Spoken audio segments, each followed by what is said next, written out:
नजरें मिलाना हमारे समाज में अक्सर आंखें दिखाने के बराबर माना जाता है। कई लोगों का ये मानना है कि किसी की आंखों में आंखें डालकर बात करने का अर्थ उस व्यक्ति से असम्मान पूर्वक तरीके से बात करने के बराबर है, मगर ये बात एकदम गलत है। बल्कि किसी से नजरें मिलाकर बात करने से हमारी बात ज्यादा प्रभावी होती है। ये बात कई विश्वविद्यालयों के शोध में भी साबित हो चुकी है। ऐसा ही एक शोध येल यूनिवर्सिटी के मनोवैज्ञानिकों ने भी किया है। उन्होंने लड़के और लड़कियों के कुछ जोड़ों को एक दूसरे से 2 मिनट बात करने के लिए कहा। ये सभी लोग एक दूसरे से बिल्कुल अनजान थे। इनमें से कुछ लोगों को ये कहा गया कि वो अपने सामने वाले व्यक्ति को पलक झपकाने पर ध्यान दें। वास्तव में ऐसा कहने का कारण ये था कि वो लोग अपने सामने खड़े व्यक्ति के साथ आई कांटेक्ट बना सकें। जब ये रिसर्च पूरी हुई तब मनोवैज्ञानिकों ने पाया कि जिन लोगों ने अपने सामने खड़े व्यक्ति की आंखों में देखकर बात की थी, वो अपने सामने खड़े व्यक्ति को प्रभावित करने में ज्यादा सफल हुए। दूसरी ओर वो लोग जो आंखों से आंखें मिलाकर बात नहीं कर रहे थे, वो अपना प्रभाव इतना बेहतर नहीं बना पाए। तो दोस्तों, यहीं से हमारी दूसरी तकनीक निकल कर आती है, जो ये है कि जब भी आप किसी व्यक्ति से बात करें तो उससे नजरें मिलाकर ही बात करें। इससे उस व्यक्ति को ये एहसास होगा कि आप उसकी बातों में बेहद दिलचस्पी ले रहे हैं और वो व्यक्ति आपसे बात करने में हमेशा उत्सुक रहेगा। नजरों से जुड़ी एक और खास बात है जो अक्सर कई लोग इस्तेमाल करते हैं। वो ये है कि कई बार हम समूह में खड़े उस व्यक्ति पर ध्यान नहीं देते जो बोल रहा होता है, बल्कि हम उस व्यक्ति पर ध्यान देते हैं जिसमें हमें दिलचस्पी होती है। इस कारण वो व्यक्ति ये सोचने पर मजबूर हो जाता है कि आखिरकार ये व्यक्ति बोलने वाले व्यक्ति को छोड़कर मेरी ओर क्यों देख रहा है। इसी से उसको ये अंदाजा भी हो जाता है कि इस व्यक्ति को शायद मुझ में दिलचस्पी है। इस तरकीब का उपयोग कई बार पुलिस अपनी पूछताछ के दौरान भी करती है। इसमें जब भी कोई व्यक्ति अपना बयान दे रहा होता है, तब पुलिस उसके साथी लोगों के चेहरों की ओर देख रही होती है। पुलिस उसके साथियों के चेहरों पर आ रहे भावों को पढ़ने की कोशिश करती है, जिससे ये पता लगता है कि वो लोग अपने साथी के बयान पर क्या सोचते हैं। इस तरकीब को इस्तेमाल करने का सबसे आसान तरीका ये है कि आप जिस भी व्यक्ति में दिलचस्पी रखते हैं, उसे अपनी नजरों द्वारा विशेष आकर्षण का केंद्र बनाएं। इससे उस व्यक्ति को ये एहसास होता है कि वो आपके लिए कितना खास है।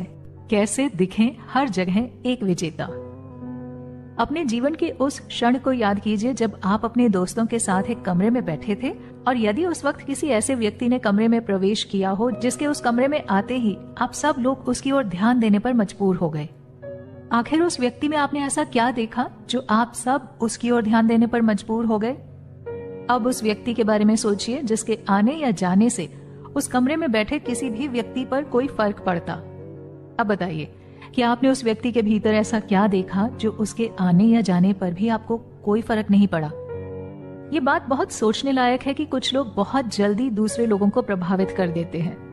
इस दुनिया के बड़े बड़े नेताओं को यदि हम देखें तो हम पाएंगे कि वो सब एक विशेष तरह के गुण अपने अंदर रखते हैं।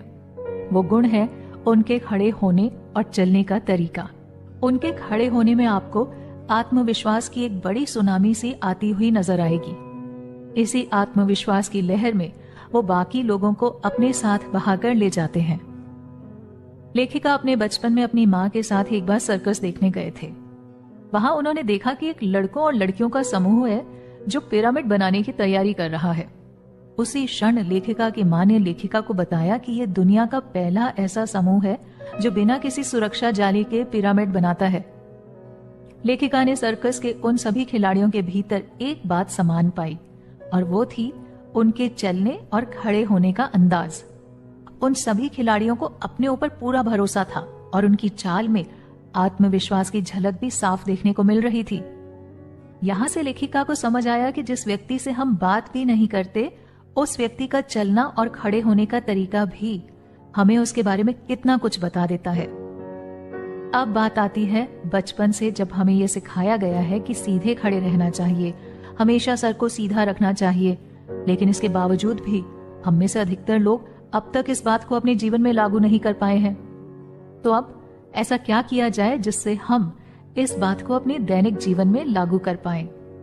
इसके लिए आपको ये जानना बहुत जरूरी है कि सीधा खड़ा रहना और अपने सर को आत्मविश्वास से सीधा रखना एक आदत है, ना कि हर बार ध्यान में रखकर किया जाने वाला एक काम। तो यहाँ हम आपको एक और महत्वपूर्ण सलाह देंगे जो आपके व्यक्तित्व को और प्रभावशाली बनाने में बहुत मददगार होगी। आत्मविश्वास से भरी इस चाल को पाने के लिए आप जब भी अपने घर के किसी भी दरवाजे के पास से गुजरें तो अपने दिमाग में ऐसा सोचिए कि इस दरवाजे पर आपके सर के थोड़ा ऊपर एक दांतों से पकड़ने का पैड रखा है। आपको इस पैड को अपने दांतों से पकड़ना है और ऐसा मानना है कि यह पैड आपको ऊपर की ओर खींच रहा है।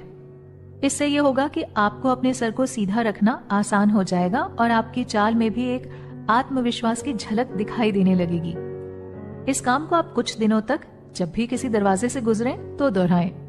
कुछ ही दिनों के अंदर आप पाएंगे कि आप जब भी किसी कमरे में घुसेंगे तो अपने आप ही आपका सर सीधा होने लगेगा और आपके चलने के तरीके में भी एक सकारात्मक परिवर्तन नजर आएगा। उनके अंदर के बच्चे को पहचानें। Rule number 5।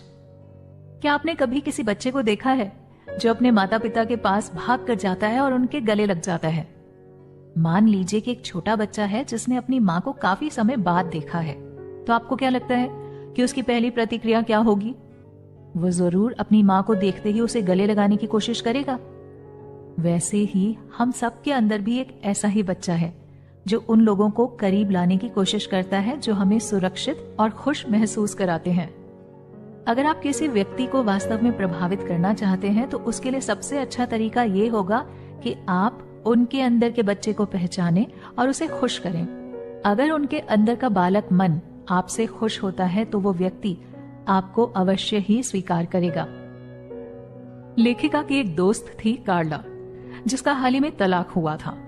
वो एक बड़ी कंपनी में काफी सम्मानित पद पर काम कर रही थी। कार्ला का व्यक्तित्व काफी आकर्षक था। एक बार लेखिका और कार्ला अपने एक दोस्त की पार्टी में बातें कर रहे थे। तब लेखिका ने यह गौर किया कि पार्टी में मौजूद कई युवक कार्ला की ओर काफी आकर्षित नजर आ रहे थे। उनमें से कुछ युवकों ने कार्ला की ओर देखकर एक मुस्कुराहट भी दी, लेकिन वापसी में कार्ला ने उनकी ओर बस एक औपचारिक मुस्कुराहट दी। थोड़ी देर बाद एक छोटा बच्चा कार्ला को हेलो बोलने आया, तो उस छोटे बच्चे को देखते ही कार्ला बेहद खुश हो गई और उसने बहुत खुशी के साथ उस बच्चे को हेलो कहा। कार्ला जब उस बच्चे से बात कर रही थी तब वो बहुत मुस्कुरा रही थी और उस बच्चे के साथ वो काफी अच्छा भी महसूस कर रही थी। लेखिका ने जब ये सब देखा तो उसने कार्ला से पूछा कि वो एक बार उनमें से किसी युवक के साथ भी ऐसे ही बात करने की कोशिश क्यों नहीं करती। इसके जवाब में कार्ला ने कहा कि वो ऐसा नहीं कर पाएंगी, लेकिन लेखिका के बार बार गुजारिश करने पर वो ऐसा करने के लिए मान गई।